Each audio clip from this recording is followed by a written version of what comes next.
Many thanks for choosing us. We begin with the Metropolitan Archbishop of Accra, Charles Palmer Buckle, who has been defending President Akufo-Addo's recent controversial response to the question of homosexuality in Ghana.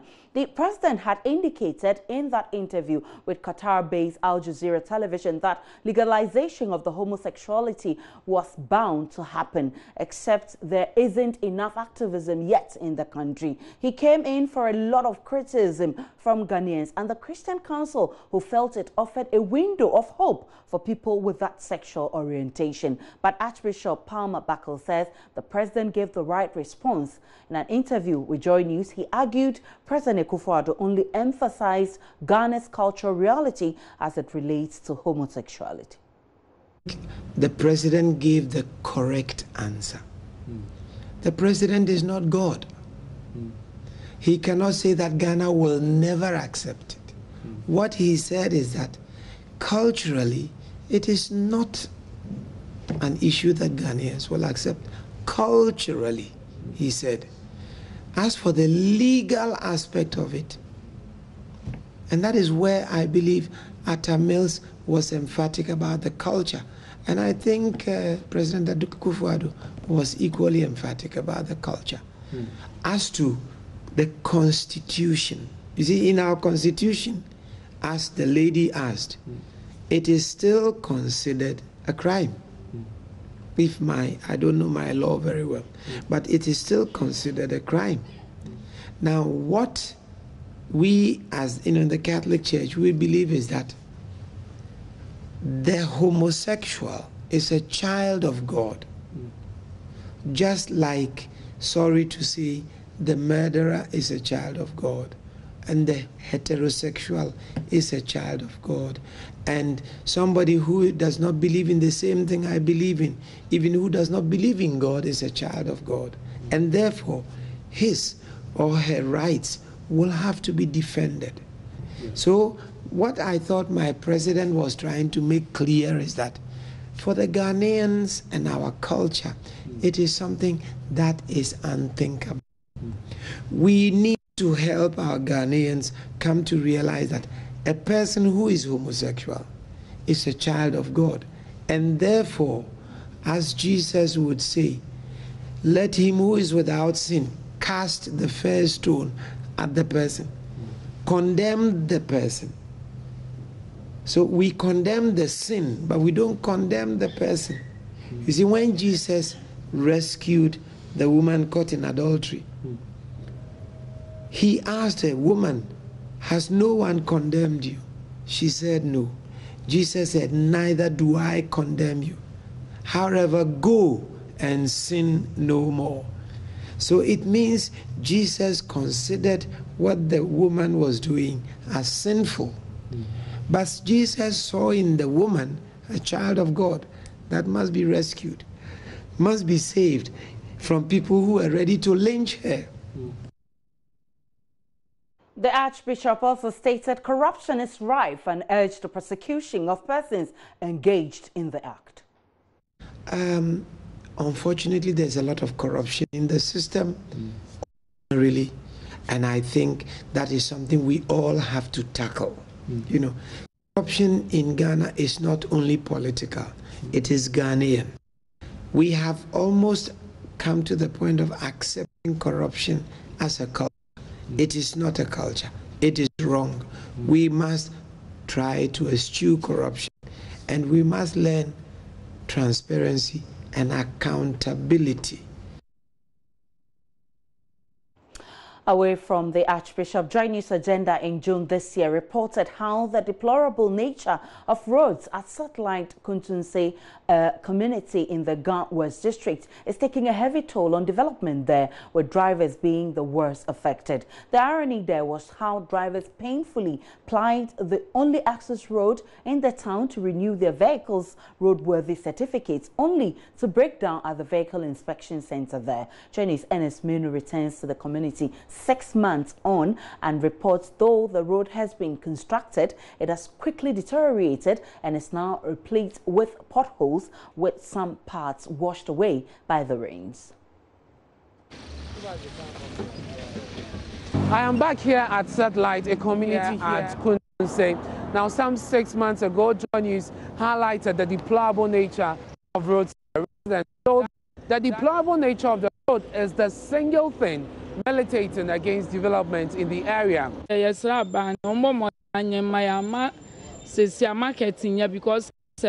are pleading with the government to fix the roads for us.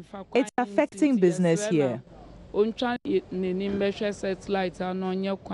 drivers, it wasn't just an ordeal, enduring the yawning potholes only to renew their roadworthy certificates was irritating. Just look at the road that leads to DVLA, where we renew our roadworthy certificates. It is so bad.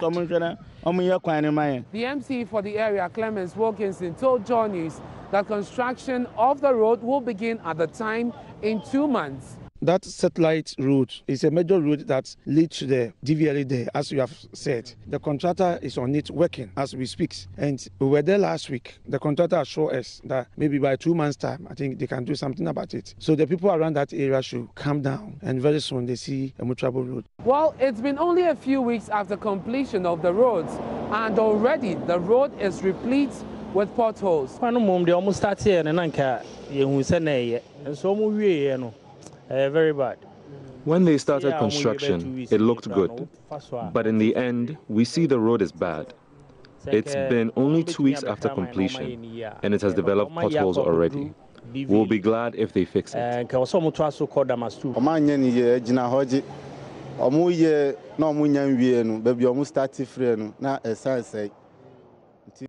for this road, it was fully constructed. It was done quickly. Because of the president is coming, so that's why. They tarred the road hastily because the president was visiting the area. Residents are also concerned about the engineering of the road, which they say is responsible for most accidents there and does not support access to emergency health care. Last month, we had an accident, very obvious here. And then at the same time, a very small girl at the age of 4 years was killed. Ernest Menu for Joy News. In the Upper West Region, manager of the National Road Safety Commission, Mohammed Abdul Samad, has highlighted how the low number of staff, numerous stationary vehicles on the roads, coupled with the lack of towing vehicles to clear them, is posing a major challenge to their work. Rafiq Salam has more from WA. Juxtaposing figures of road crashes of 2016 with that of 2017, Upper West Regional Manager of the National Road Safety Commission, Mohammed Abdul Samad, stated that there have been significant decrease in the numbers. Last year, this time, we had, for the whole of the year, we had a total number of crashes reported cases to be 159 in the Upper West region. This time around, then the accident cases reported are 131. That means there's a difference here. Yes, you can see that. Then the total number of vehicles involved. Last year, they were 246. This time is 202. Then if you come to the total number of fatal cases, cases that involve at least a loss of life or more, then we recorded 48 of them. We're talking about the case that, it could be a case, there's one person dying or more. So we say they were 48, and this time is 45. Then the total number of serious cases, cases that people are hospitalized for at least 2 or more hours. Yes. There's 72 of them. This time it has come down to 50. So our prayer is that, just like I said earlier, it shouldn't go beyond this. Mr. Mohammed said the field talk was not without challenges. He added that with few days left for the year to end, they are working around the clock to ensure that the region has an incident-free Yuletide. Reporting for Joy News, Rafiq Salam. And back here in the studio and in Accra, my name is Aisha Ibrahim, and still ahead on Joy News Prime, Christians mark Christmas Day with church services.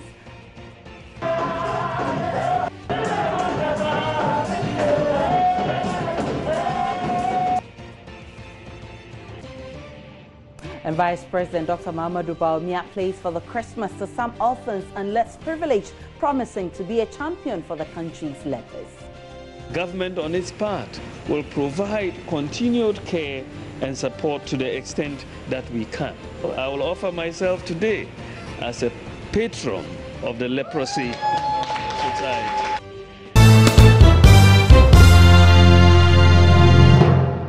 Welcome back now to the rest of our stories. And Christians have been marking Christmas Day with what they do best in church, singing and dancing in worship of God. Hannah Odami joined some worshippers to sample their praise to God. For the Christian, 25th December is an extraordinary day to go to church, give thanks to God for what He has done throughout the year. I am at work currently, but I don't want to be left out, so I'm joining the Christ Apostolic Church as we give thanks to God. Join me.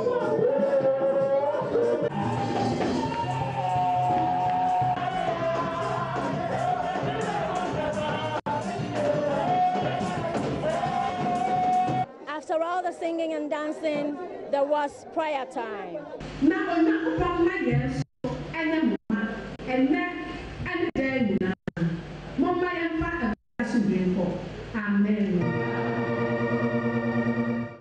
And of course, the word.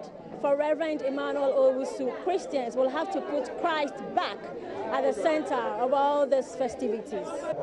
Merrymaking is good because there is a party, but remember that there is a child that has been born, and the best gift to the child is to put the child back where he belongs. That is the center of Christmas. Of course, I couldn't have done this without the input of the children. Ye faithful, joyful and triumphant to come. And I join these children as we sing a Christmas carol. Oh boy, I'm living my childhood memories for Christmas.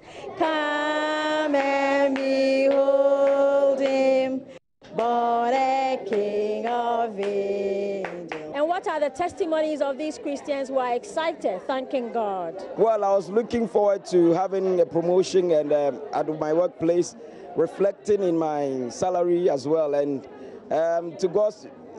to my delight, God answered it for me, and it beat my imagination. My results was very good this year, so I'm very happy. Church is over now, and from all of us here at Multimedia, especially Joy News, we wish you a blessed Merry Christmas and a prosperous New Year 2018. Merry Christmas to you indeed. But Christmas is a special time of the year for Christians the world over. But the celebrations are not the preserve of just the followers of Christ, though not actively as they would in their Eid al-Fitr. Muslims also partake in the festivities, perhaps an indication of how Ghanaians coexist peacefully with each other, irrespective of differences in faith. Mohammed Mahama explores the phenomenon in the following report. Ghana is home to about 9 million Muslims. Although the Muslim community doesn't necessarily celebrate Christmas, Islam holds Jesus Christ in high esteem as he is celebrated as a prophet of Allah. Islam views Prophet Isa or Jesus Christ as one of the major and the greatest prophets sent for the guidance of mankind. Yeah. We believe that his birth, was miraculous. Immaculate birth is something that the Quran accepts. He worked miracles in his life as a means to also give an indication of the power of God, which is manifested through his hand. Sheikh Shuaib talks about the main difference between Islam and Christianity's characterization of Jesus. The difference is that Muslims do not and reject the belief that he is God. We see him rather as a human being raised by God, through whom God worked his miracle. And so we give honor of the miracles to the source of the miracle and not the one through whom the miracle was made manifest to the world. Even though Islam doesn't celebrate Jesus' birth, Muslims are still encouraged to be in solidarity with their Christian neighbors during the celebrations. Islam respects people of other faith traditions, accords them their rights. In fact, Islam goes further to encourage us to show them kindness and to treat them with justice. Meet the Ahmeds, one of the many Muslim families in Ghana that is happy to support their Christian friends and colleagues during the festivities. They usually spend the holidays relaxing and joining their Christian friends in commemorating the season. As Ghanaians, we virtually observe it to the full. As a Muslim and believing in the peaceful coexistence with our neighbors, we take active part in the social aspects of the period, that in terms of the festivities and then the celebrations. On Christmas Day, I go to my neighbors and because they usually will bring me gifts. And I cherish that period because you know how busy we are in Accra here. Most of the time we don't see each other. So it's only during this festive period that we exchange gifts and then we have to visit each other just to show appreciation for the gifts that have been brought. So that's the only time I get to knock on the doors of each and every neighbor that I have around here. I hang up with like a couple of my friends, if maybe they invite us for a party or something, or probably just stay home and then watch TV or any of the programs that come up during Christmas. That although Muslims don't celebrate Christmas, the season bears similarities with the Muslim Eid holidays. In the Bible, it talks about the birth of Christ, and that's a festive occasion. In Islam, we celebrate the two major Eids, one at the end of the fasting month, and then the other one is to celebrate the Abrahamic ritual of the Hajj. For me, the difference isn't too much if you look at the fact that they are all God-centered. They are about the same because we serve the same God. As this family shows, Ghanaian Muslims are more than happy to support their Christian compatriots and would like to wish their Christian friends a Merry Christmas and a Happy New Year. Merry Christmas and a Happy New Year. Afishapa. Merry Christmas. Afin combo to him. Reporting for Joy News, this is Mohammed Mahama, Accra. And back in the studio, my name is Aisha Ibrahim and I wish all my Christian friends a Merry Christmas. Now, Christmas is generally seen as a season filled with lots of merrymaking and people showing a lot of love to their fellow man. Unfortunately, not all tend to enjoy during Christmas. For the Champon family at Nkenkasu in the Ashanti region, for instance, the season over the years has been all but pleasant. Joy News Mahmoud Mohammed Nuruddin visited Yahweh Champon at his home and reports Christmas is just a stark reminder of how tough life is for them. Today, I'm going to tell you a story about a family of 10 who used 50 Ghana cedis to celebrate Christmas. Yes, 50 Ghana cedis. Are you surprised? Yes, 50 Ghana cedis to celebrate Christmas.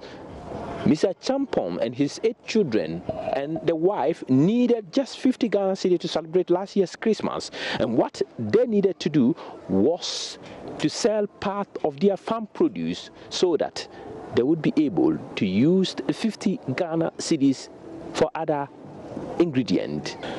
A Champon's family is made up of subsistence farmers with low income in the face of high utility and other bills. He pours his heart out to God, letting his maker know how he feels because he could not provide for his family the kind of Christmas he would want them to have.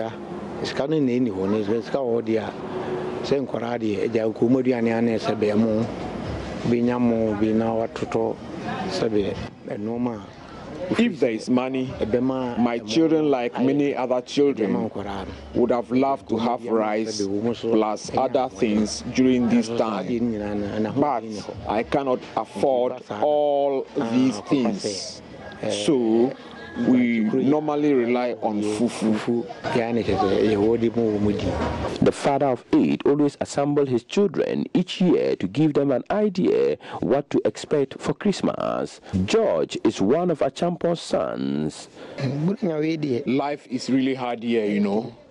I feel embarrassed anytime I want to join my friends to any event, because they won't respect you, especially when you don't dress like them.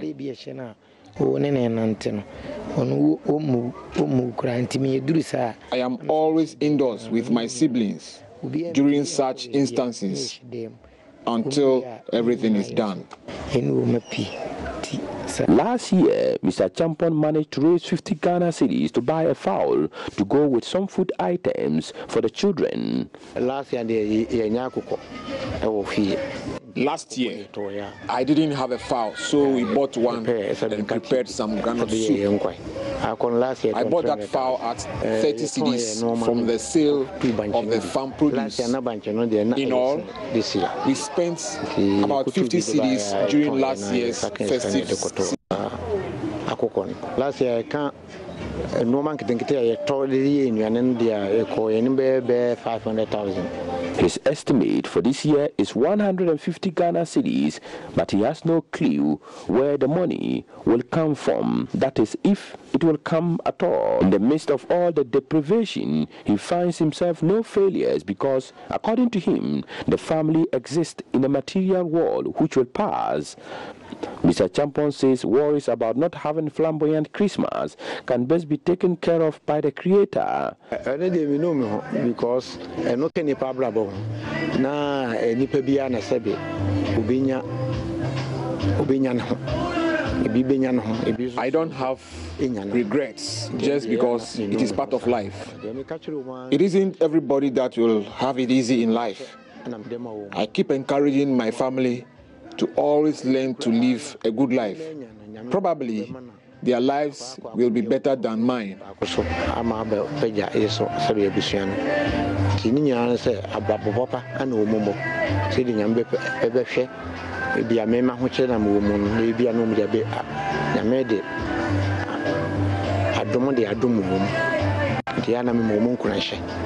56-year-old says worrying does not change anything, and it is not glorifying to the Lord. He won't focus on circumstances to be easily become fearful. Fear, he says, invites the enemy to paint an ugly, gloomy picture of their lives. Mahmoud Mohammed Nuruddin reporting. It's all watching Joy News Prime, coming to you straight from our studios in Accra. We take a break. Welcome back to Joy News Prime. Now to the rest of our stories. Vice President Dr. Mahmoud Bawumia has availed himself as patron of the Leprosy Society, assuring lepers in Ghana of government support. As patron, Dr. Bawumia hopes to work as a champion to fight the stigma and neglect suffered by people living with leprosy over the years. The Vice President gave these assurances when he visited the Wager Leprosarium during a tour of some orphanages in Accra on Christmas Day. Nancy Emefajadosi was there and now reports.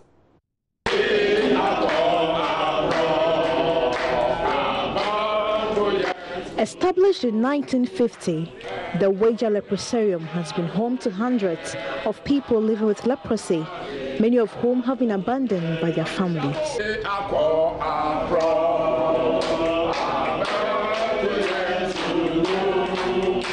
For such people, though, Vice President Dr. Mahmoud Bawumia has pledged to be their champion. And I chose to visit the Wager Leprosarium for good reason, to be able to say to the people that we should not forget or abandon lepers who are here and in other parts of Ghana.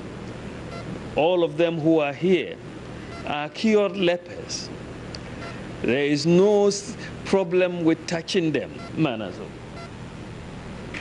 There is no problem with touching them, feeling them, hugging them.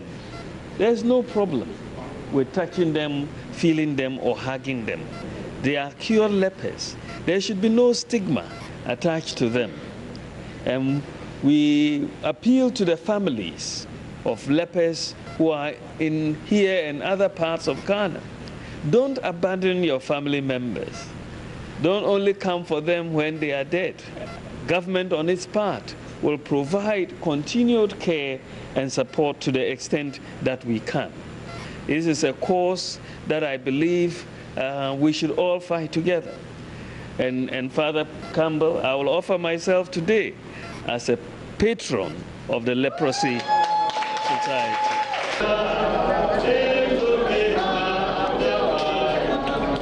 Before the stop at Leprosarium, Dr. Bamia first paid a visit to the Osu Children's Home and Tertiary Orphanage.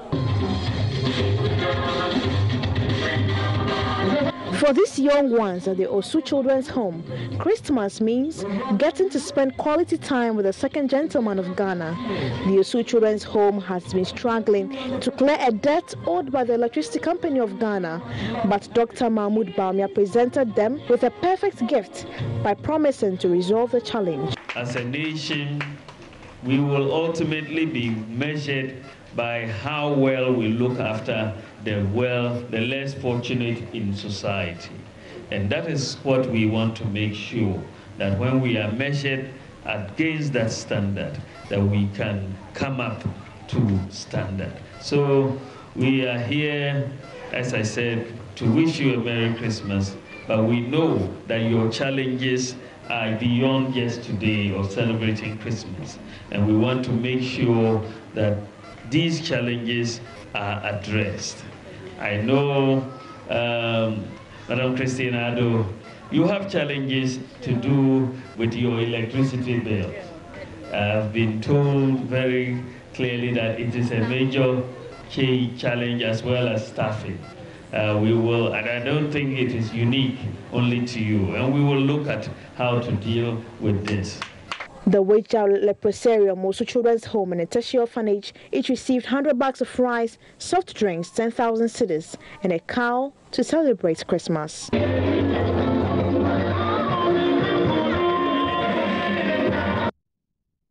Now, some 200 children in Afienya celebrated the Christmas in grand style, courtesy Let a Child Smile project. The project, an initiative of the gospel musician Perpetual Tahe, annually seeks to make Christmas meaningful to the less privileged. The children were treated to good food and drinks, provided with clothing, and also had their eyes screened. Frank Ado was there with the children in our report.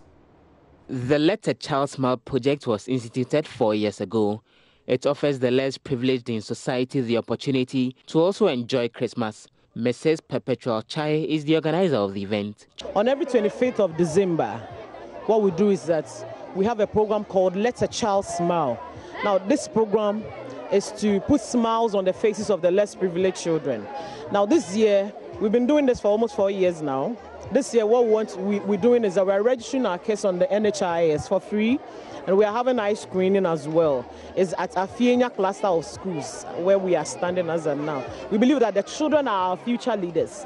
Therefore, it is necessary that we take good care of the kids as they are growing up. How about the adults? So we have. The concern is more on the children, so that we can have the kids growing up and then look at what they need, and they need as well, so that we could be able to help them in any way that we could. So basically, Let a Child Smile is all about kids and putting smiles on their faces on Christmas Day. So basically, that is what we do. We are even planning to go to other villages, because sometimes we feel that the villages need the things more. But trust me, we are in Greater Accra. But if you go back a little, you realize that there are people who also need other items. So basically, we want to look at all the communities around, and after that, go into the villages as well. Children who benefited from the project and their parents could not hide their joy. I'm going to use it because I'm not going to pay any money before going to the hospital the next time. I'm very excited because it has even saved my time, because I need to now go I need to now board car and go somewhere, and now go and join a long queue. After that, pay for it. But over here, I came here this morning and I was able to renew my health insurance without boarding any car or joining a long queue. I'm really excited because many people here came here because of their health insurance. Some can't afford the money, so they came here to do their health insurance. So I'm happy that I have one, since my mom and dad can't afford to do mine for me. The registration, at times, you go there, you can't get it. But as we came here, most of them have been registered and they got their card. So I think it's good. You go to the health center without the card, you pay money, but with the card at least you pay something little. I think every child must get it and then get registered so that they will go to hospital free of charge. Okay.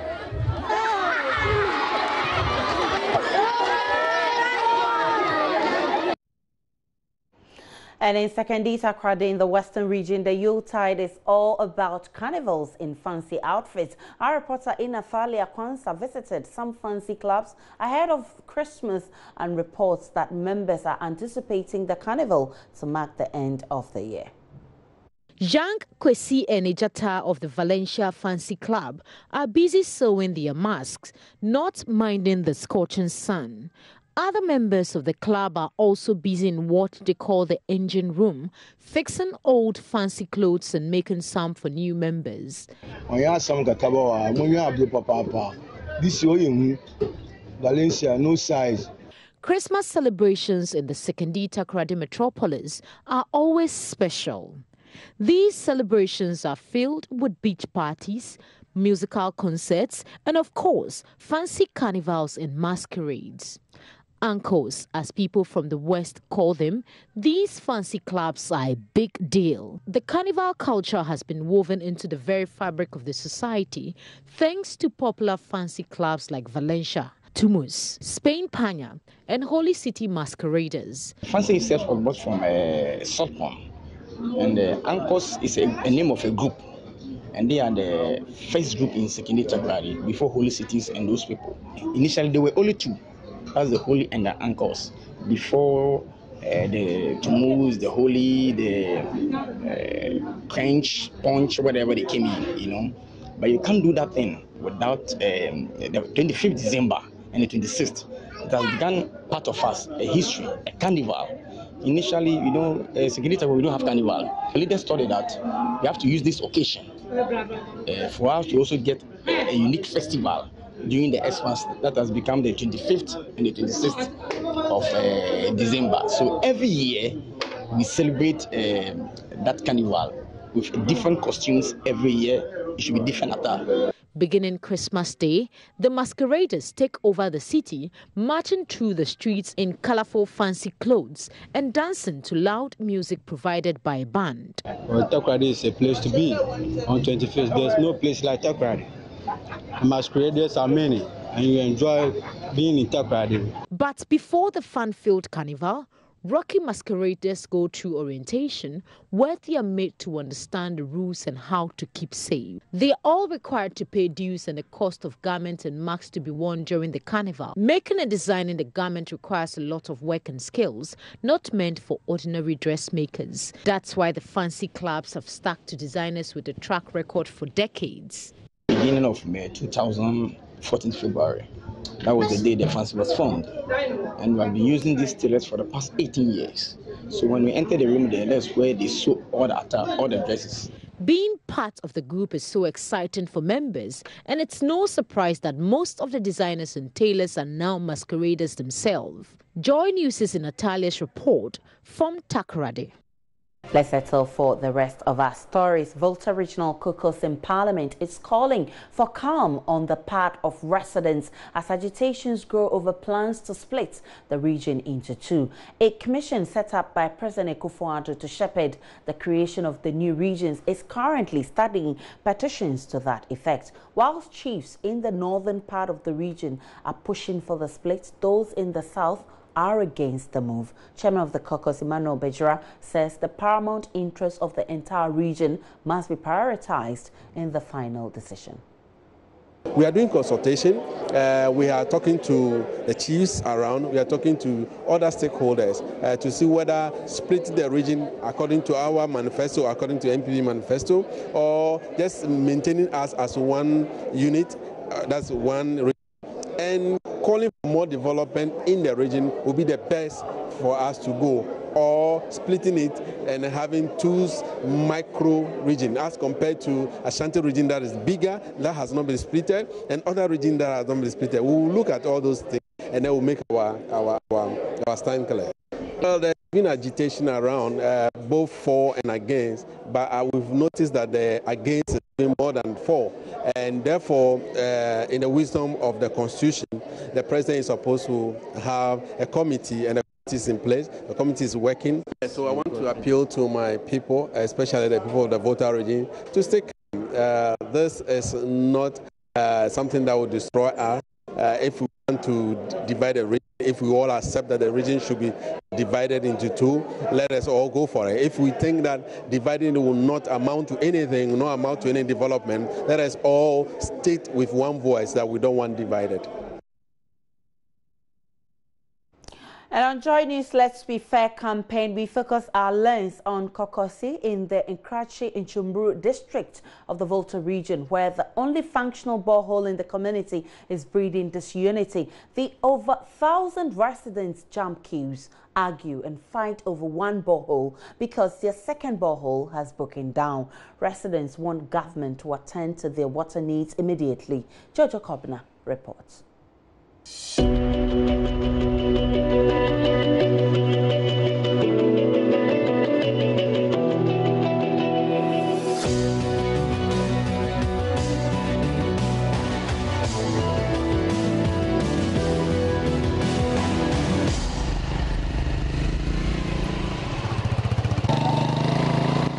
10 minutes drive from Chinderi, district capital of Krachi in Chimuru, in the Volta region, is Kokosi.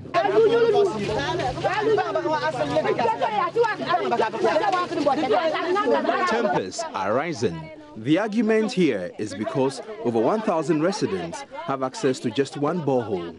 What has compounded the problem is that the next community has a broken down borehole. Fetching water is usually an early morning and evening activity.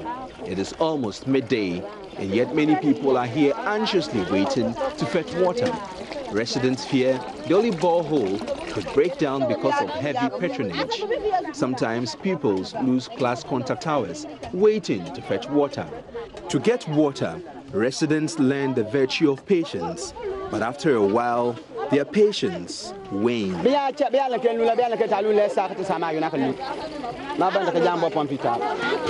Sometimes residents take a nap while waiting for their turn to fetch water.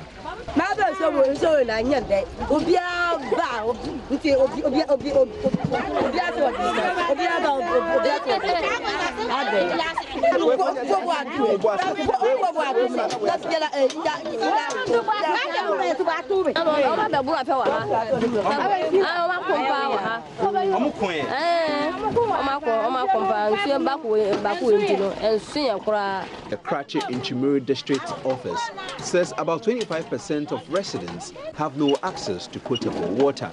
The district is surrounded by the Volta Lake, and what is needed is investment in treating and distributing potable water. You look at the communities and the number of boreholes that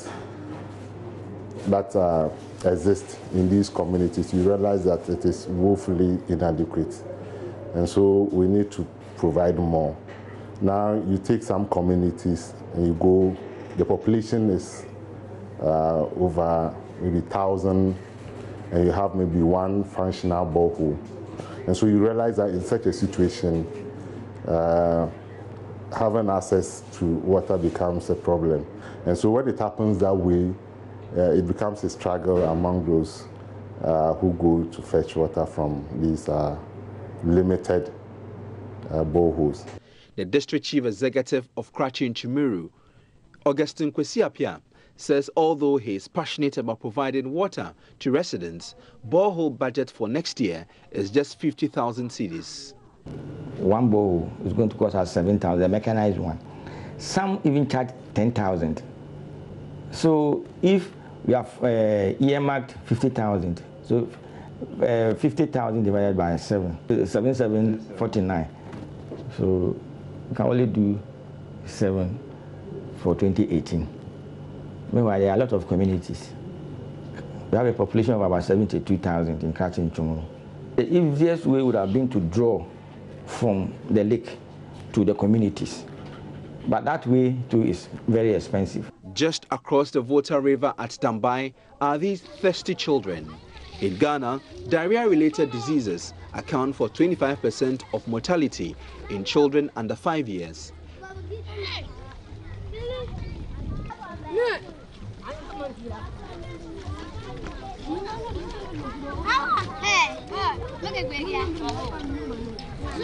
If governments invest in provision of potable water, many needless deaths will be prevented. Jojo Kovner, Joy News.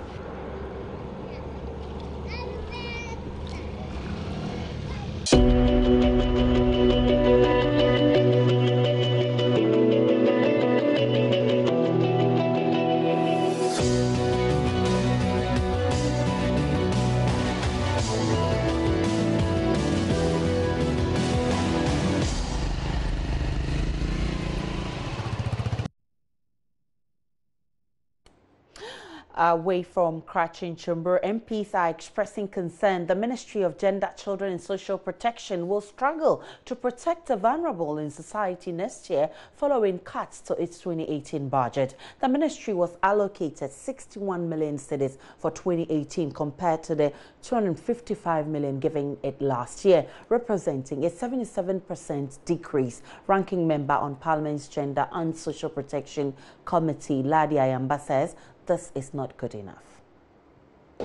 No, as for the funding, no, the funding has not been good. The funding has not been good because, for instance, look at us, we are talking about this rape case. If the ministry is to send people to go and investigate in their own little way, how are they going to go? Which money are they going to use? Some of these issues come up as and when. And so when you are making budgetary allocations to especially the Ministry for Gender, Children, you should be envisaging that, look, it's not just them being there and that at the end of the day, all is well with them. No, but many times these things, when it comes to budgetary allocations, you find that I don't believe those things are even considered.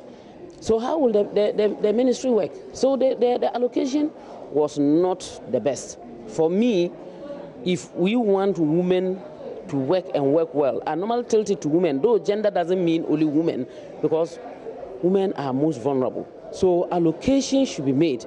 The children need to be taken care of. The Kayaye who are on the streets need to be taken care of. How is this going to be done if there's no proper budgetary allocation? So indeed, when the finance minister is coming in for the mid-year review in 2018, he should try and do something for the Ministry for Gender. And I think it will go a long way to help all of us.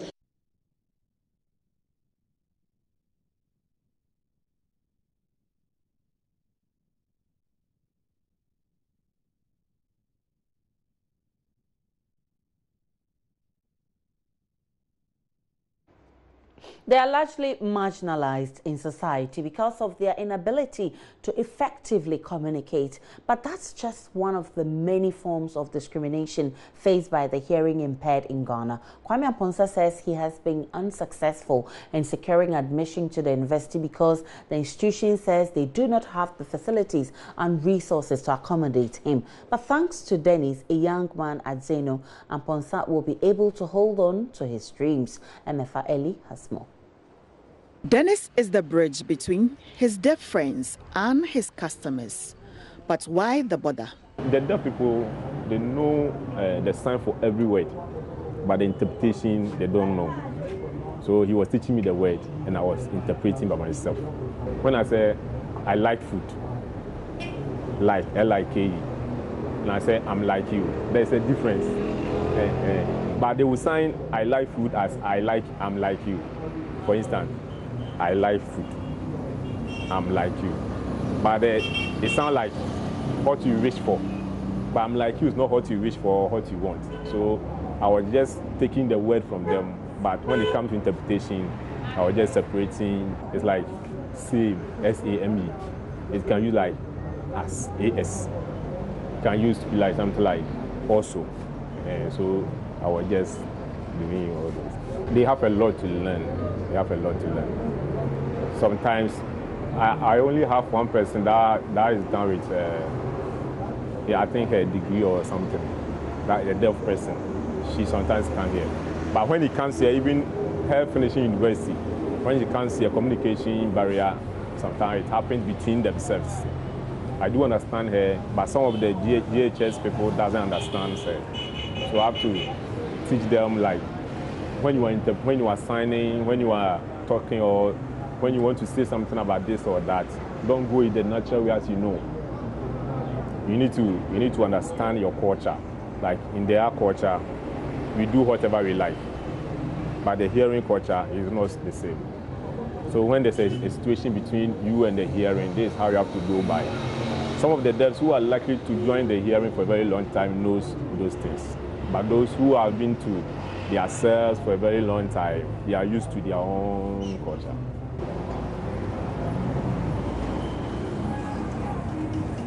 Dennis is an interpreter. Before, Dennis never knew sign language. When he saw deaf people signing, he liked to join. And one deaf taught Dennis sign language to become perfect. Dennis saw that deaf's lives were very difficult, so he has been looking for deafs and bring here and work with them. And look for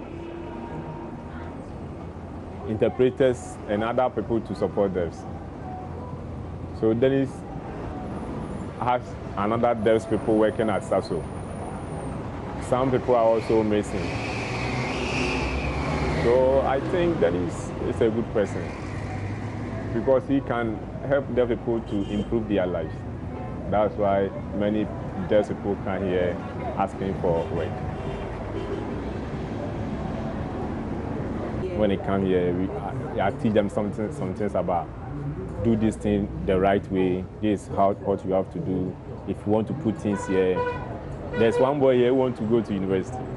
Yeah, and he Nkenkasu. Yeah, unfortunately, I went with him to one of the universities, but they rejected us. He didn't qualify. He qualified, but what was his grade? The principal said they are not ready for physical challenge. This is just one of the many reasons why these deaf individuals find solace in Dennis's company. And for people like Kwame Amponsa, Dennis has been enormously helpful to him. Oh yes, Dennis has really changed my life because I have improved. If a lot of family people or family friends change, deafs can improve. Because if one boy is working at SASO, another one is working with a cement company, and other people are building. There's a tie and dye boy too here working. If all people are coming together, if this person has no education, the family can oppress them, but Dennis met with other deafs and helped them. So more deafs like Dennis very much because he has been helping them to find work. Congratulations. Well, watch the full documentary tomorrow on News Desk at 10 a.m. here on the Joy News. My name is Aisha Ibrahim. Many thanks for watching, and on behalf of the rest of the team, Merry Christmas. Enjoy your evening.